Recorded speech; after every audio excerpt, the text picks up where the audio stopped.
Hi అండి. Welcome to my channel. మీరందరూ బాగున్నారా అండి? నేనైతే చాలా బాగున్నాను. మీరందరూ కూడా బాగుండాలని మనస్ఫూర్తిగా కోరుకుంటున్నానండి. ఈరోజు నేనొచ్చేసి ఎంతో సింపుల్ అయిన, ఎంతో టేస్టీ అయిన స్మాల్ కేక్స్ అయితే చేయబోతున్నాను. అది కూడా మనం ఇంట్లో ప్రిపేర్ చేసిన వెన్నతోనే ఎలా ప్రిపేర్ చేయాలో చూపిస్తానండి. చాలా అంటే చాలా బాగా వస్తాయి. మరి ప్రాసెస్లోకి అయితే వెళ్ళిపోదామండి. ముందుగా మనం కేక్ బేక్ చేసుకోవడానికి కావాల్సిన ఇంగ్రీడియంట్స్ అన్నీ కూడా తీసుకుని పెట్టుకోవాలండి. ముందుగా మనం విస్కరు, అలాగే స్ట్రైనరు, అలాగే ఒక మిక్సింగ్ బౌల్ అయితే తీసుకోవాలండి. అలాగే మనం ఇంట్లో ప్రిపేర్ చేసుకున్న వెన్నండి, అలాగే బేకింగ్ సోడా, అలాగే బేకింగ్ పౌడరు, ఇది వచ్చేసి ఇలాచీ పొడి అనమాట అండి. అలాగే మనకి ఎగ్స్ కూడా కావాలండి. నేను ఎగ్ కేక్ చేస్తున్నాను కాబట్టి ఎగ్స్ అయితే తీసుకున్నాను. అలాగే పంచదార, మైదా పిండి, చూసారు కదా మనకి కావాల్సిన ఇంగ్రీడియంట్స్ అండి. ఇవన్నీ మనం ఇలా దగ్గర పెట్టేసుకుంటే కేక్ చేయడానికి చాలా త్వరగా కూడా అయిపోతుంది అనమాట. ముందుగా మనం మిక్సింగ్ బౌల్ అయితే తీసుకోవాలండి. ఇప్పుడు ఇందులోకి మనం ఒక కప్పు నిండుగా మనం బటర్ అయితే వేసుకోవాలి. ఇలా ఇంట్లో చేసుకున్న వెన్నపూస వేసుకుంటే కేక్స్ చాలా బాగా వస్తాయండి. ఇలా వేసుకున్న తర్వాత ఇప్పుడు ఇందులోకి మనము అదే కప్పుతో పంచదార అయితే వేసుకోవాలండి. ప్రతిదీ కూడా ఈ కప్పుతోనే వేసుకుంటే మనకి పర్ఫెక్ట్గా వస్తాయి. మీ దగ్గర ఏ బౌల్ తీసుకుంటే ఆ బౌల్తోనే అన్నీ మెజరింగ్ చేసుకుంటే పర్ఫెక్ట్గా వస్తుంది అనమాట అండి. చూసారు కదా, ఇలా పంచదార అయితే వేసుకున్న తర్వాత అలాగే కోడిగుడ్లు కూడా వేసుకోవాలండి. కోడిగుడ్లు కూడా ఇదే బౌల్ నిండుగా వేసేసుకోవాలండి. నాకు వచ్చేసి ఈ బౌల్లో ఒక 5 కోడిగుడ్లు అయితే పడ్డాయండి. చూసారు కదా, ఇలా ఇవన్నీ కూడా వేసుకున్న తర్వాత విస్కర్తో బాగా కలుపుకోవాలండి. మనకి పంచదార అంతా కూడా కరిగిపోవాలన్నమాట. అప్పటి వరకు ఈ విధంగా బాగా మిక్స్ చేసుకోవాలండి. మీరు కావాలనుకుంటే పంచదార పొడి కూడా వేసుకోవచ్చండి. పంచదార పొడి కన్నా ఇలా పంచదార వేసుకుని బాగా విస్కర్తో విస్క్ చేసుకుంటే చాలా అంటే చాలా స్పాంజీగా వస్తుంది అనమాట అండి కేక్ అనేది. చూసారు కదా, పంచదార మొత్తం కూడా కరిగిపోయేటంత వరకు ఈ విధంగా బాగా బీట్ చేసుకోవాలన్నమాట అండి. చూసారు కదా, ఈ విధంగా బీట్ చేసుకున్న తర్వాత ఇప్పుడు ఇందులోకి మనము ఒక 1/2 టేబుల్ స్పూన్ వరకు యాలకుల పొడి అయితే వేసుకోవాలండి. ఇలా యాలకుల పొడి కూడా వేసుకున్న తర్వాత మంచిగా ఒకసారి బాగా కలుపుకోవాలండి. ఇప్పుడు మనము ఏ కప్పుతో అయితే అన్నీ కొలుచుకున్నామో సేమ్ అదే కప్పుతో ఒక కప్పు నిండుగా మనం మైదా పిండి అయితే తీసుకోవాలండి. ఈ మైదా పిండిని మనం జల్లించుకోవాలి. ఇలా జల్లించుకోవడం వల్ల కేక్ అనేది చాలా అంటే చాలా స్పాంజీగా ఫఫీగా వస్తుంది అనమాట అండి. ఇలా ఒక కప్పు వరకు జల్లించేసుకున్న తర్వాత ఇప్పుడు మనము ఇందులోనే ఒక పావు కప్పు వరకు మైదాపిండి ఎక్స్ట్రా తీసుకోవాలన్నమాట అండి. ఇలా మైదాపిండి ఎక్స్ట్రా వేసుకుంటే మనకి కేక్ అనేది చాలా బాగా కుదురుతుంది అనమాట అండి. మనం మైదాపిండి వచ్చేసి 1.25 కప్పు వరకు తీసుకుంటే పర్ఫెక్ట్గా వస్తుంది అనమాట అండి. ఇప్పుడు ఇందులోకి మనం ఒక 1/2 టేబుల్ స్పూన్ వరకు బేకింగ్ సోడా, అలాగే 1 టేబుల్ స్పూన్ వరకు బేకింగ్ పౌడర్ అయితే వేసుకోవాలండి. ఇలా వేసుకున్న తర్వాత వీటన్నింటిని కూడా ఒకసారి జల్లించేసుకోవాలండి.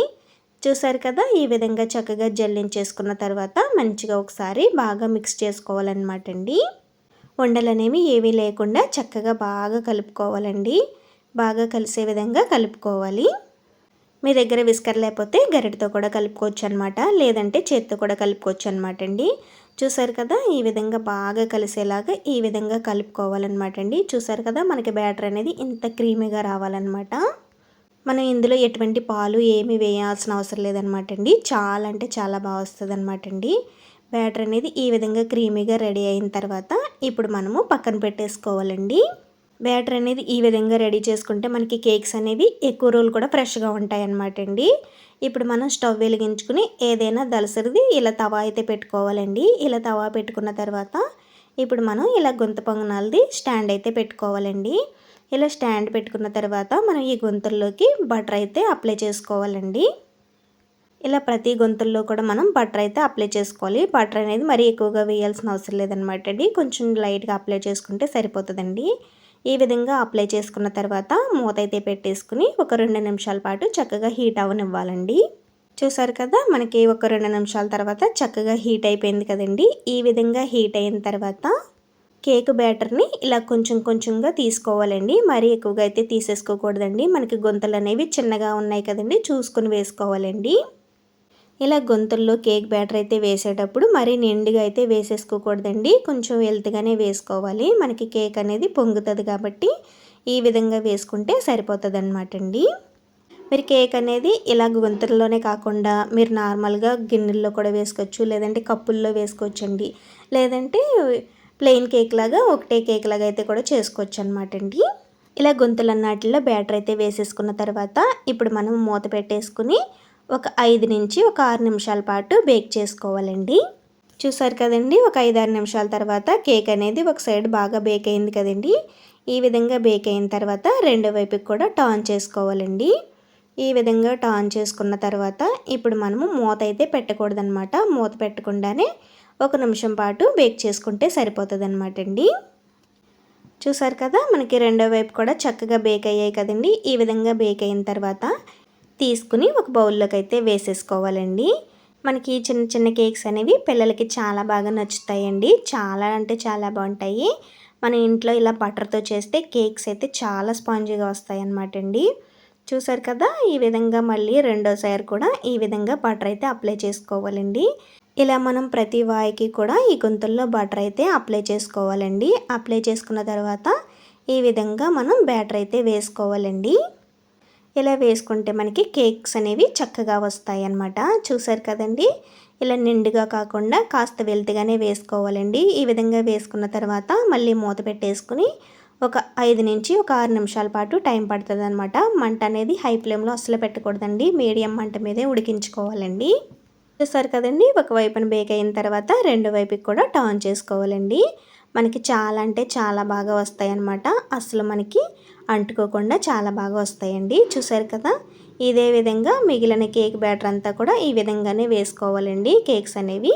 ఇలా రెండో వైపుకి టర్న్ చేసుకున్న తర్వాత మనం మూత అయితే పెట్టకూడదండి. ఇలాగే మనం బేక్ చేసుకోవాలి. ఇలా 1 నిమిషం పాటు బేక్ చేసుకుంటే సరిపోతుంది అనమాట అండి. చూసారు కదా, ఈ విధంగా రెండో వైపు కూడా చక్కగా బేక్ అయిన తర్వాత ఇప్పుడు ఈ కేకులను కూడా తీసుకుని వేరొక బౌల్లోకి అయితే వేసేసుకోవాలండి. మిగిలిన కేక్స్ అన్నీ కూడా ఇదే విధంగా అయితే వేసుకోవాలండి. చాలా అంటే చాలా సింపుల్గా చేసుకోవచ్చు. చాలా ఈజీ ప్రాసెస్ అనమాట అండి. మంట అనేది లో ఫ్లేమ్లో అసలు పెట్టకూడదు అనమాట అండి. అలా అని మరీ హై ఫ్లేమ్లో కూడా పెట్టకూడదండి. మీడియం మంట మీద బేక్ చేసుకుంటే చాలా బాగా బేక్ అవుతాయి అనమాట అండి. చూసారు కదా, 1 కప్పు వెన్నపూసతో చాలా అంటే చాలా కేక్స్ అయితే వచ్చాయి కదండి. మరి మీరు కూడా తప్పకుండా ఈ విధంగా అయితే ట్రై చేయండి. చాలా అంటే చాలా బాగా వస్తాయి అన్నమాట అండి. ఇలా ఒక బౌల్తో తీసుకుని అన్నీ ఈ విధంగా మెజర్ చేసుకున్నారంటే చాలా పర్ఫెక్ట్గా అయితే వస్తాయి అన్నమాట అండి. మనకి కేక్స్ అనేవి చాలా అంటే చాలా స్పాంజీగా, లోపల కూడా చాలా స్పాంజీగా ఉంటాయి అన్నమాట అండి. చూసారు కదా, మీరు కూడా తప్పకుండా ట్రై చేసి ఎలా ఉన్నాయి అనేది కామెంట్లో చెప్పండి. నేను చేసిన ఈ హోమ్మేడ్ బటర్తో ఈ కేక్స్ మీకు ఎలా అనిపించాయో డెఫినెట్లీ కామెంట్లో చెప్పండి. ఈ వీడియో కనుక నచ్చినట్లయితే కనుక లైక్ చేసి, షేర్ చేసి, సబ్స్క్రైబ్ చేసుకోండి. మరొక వీడియోలో మళ్ళీ కలుసుకుందామండి. Thank you for watching. Bye bye.